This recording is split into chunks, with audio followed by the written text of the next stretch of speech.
A large round object had suddenly appeared in the sky and was hovering at low altitude, directly over one of the missile silos.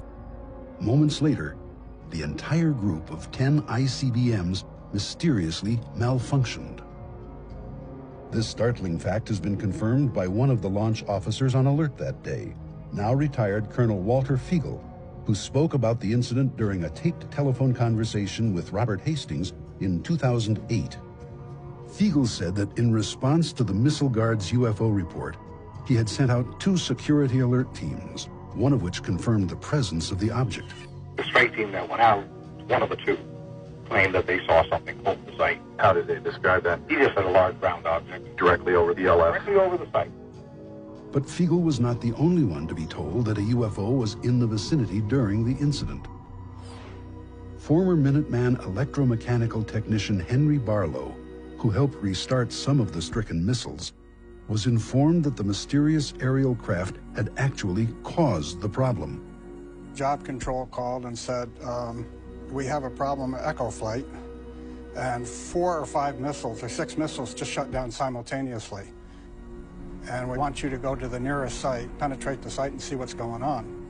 So on our way to the site, they had called and said that the other 4 missiles had shut down, so that all of them were now shut down. We had to go to Echo 1 to stay for the night there and get 8 hours of sleep before we headed back to the base. So when we got in there was hardly room to walk in there because there was so much brass, and we heard that there was a UFO spotted over Echo 2, which is the most northern site in the Echo Flight. In 1997, missile engineer Robert Kaminsky, who headed the Boeing company team tasked with investigating the missile shutdown incident at Echo Flight, wrote to researcher Jim Klotz, saying that no prosaic cause for the failures could be found. Importantly, the retired engineer also said he had been informed that a UFO was responsible for the missile malfunctions. But the excitement was not yet over.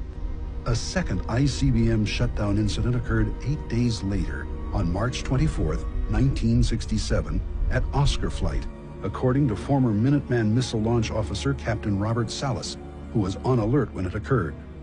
This was the event discussed by Salas at the September 2010 press conference in Washington, D.C. Unknown aerial objects have in fact been observed over many of our nuclear weapons bases and other nuclear facilities, and in some cases the appearance of these objects coincided with compromising the operational readiness of our nuclear weapons. Although each of us might have different opinions about the meaning and intent of these incidents, I think we can all agree that the tampering with nuclear weapons is a national security concern. This is Air Force official policy on UFOs. This is dated 2005, but I believe it is current policy. I'll just read one part of it.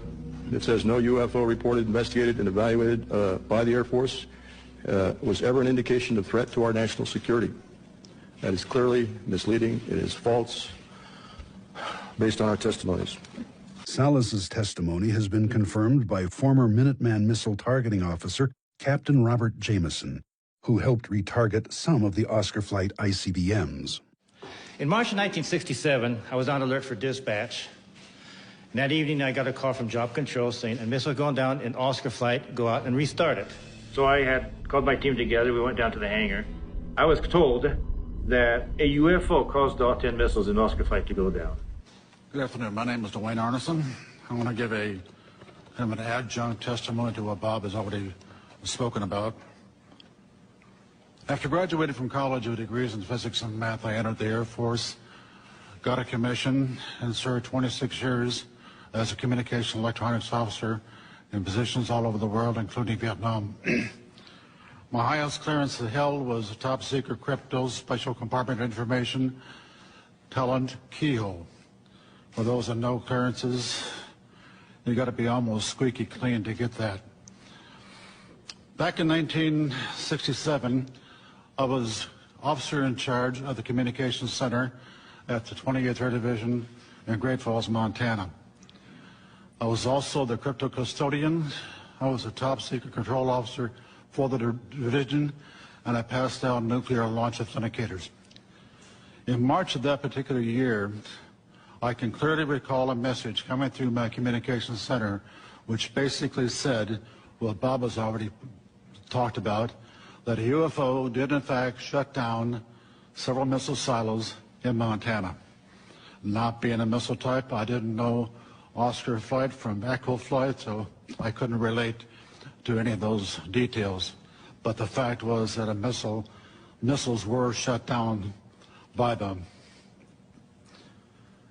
Later on, in mid-70s, about 1975, I was commander of a radar site in Maine, which was adjacent to Loring Air Force Base. Periodically, my security cop and I met with the SAC security police. And on 2 occasions that I can recall distinctly, they told us that UFOs were seen over the nuclear weapons storage areas at Loring Air Force Base, which was a SAC bomber base, as some of you may well know. I don't know what the details were. I don't know if any nukes were damaged or deactivated. I never saw a report on that, so I really can't say. That is history. After retiring from the Air Force, I went to work for Boeing as a computer systems analyst. Bob didn't mention this, but one of my first supervisors at Boeing was Robert Kaminsky. He has since passed away. He was the engineer selected by Boeing to go out and investigate the UFOs, the missiles that were shut down. He living close by where I lived in Washington State. We got together frequently on Saturday to discuss UFOs and other topics. And he says, Arnie, those things were perfectly clean, and they did not go down by themselves. He then went on to say that halfway through the investigation, the Air Force sent Boeing a message which said, stop the investigation and do not, repeat, do not send us a report. He told me that personally on 2 or 3 different occasions, and no hesitation at all. In conclusion, I've studied UFOs for over 60 years, believe it or not, and I am convinced that somebody out there is trying to send us a message. If I knew who they were, I probably would not be here. Thanks for your time. The government does know. They have ideas of what's going on, and it appears that there is a cabal or a government within a government. People who are keeping the lid on things, no matter how much comes out, they rigidly keep a lid on. Now, this UFO incident that I'm referring to is, I was a project engineer, and we got a report which we would help the Air Materiel area do some engineering on certain missile sites. They sent in a report that said, hey, we had 10 sites that went down. They were in the green, ready for launch, and then 1 second, and then a few seconds later, they were all in the red. They were not launchable. And knowing how the missile systems are put together and how they're intertied and how the redundancy network goes there, it's virtually impossible for having 10 of them go down. You can have 1, maybe 2. But all 10, and a whole flight of 10 went down, and it was called the Echo flight up in Malmstrom Air Force Base. Long story very short, those 10 missiles disturbed the hierarchy of the Air Force. They sent us the project. They're looking to send a team out to find out what was happening and what happened. What unbeknownst to me at the time is that there was a report that there was a UFO hovering over a launch control facility. And that was the launch control facility that would control those 10 birds. And that was apparently seen by several airmen, and it was reported then. Now, at the time I got the report, I wasn't told about the involvement of UFOs. So we sent a team out, and we went through all the sites, checked everything out, and there was nothing wrong. All those sites came back up online, and we could not find one thing wrong, not one. We looked at the power poles with the transformers leading into the power systems. We looked at the internal power systems, the electronics, everything, and there was nothing that we could attribute to this kind of a malfunction.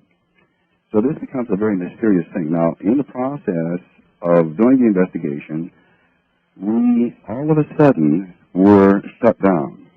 We got a call from our representative in that particular Air Materiel area and says, Bob, you're going to get a stop work order. Don't do anything more, and do not write a final engineering report.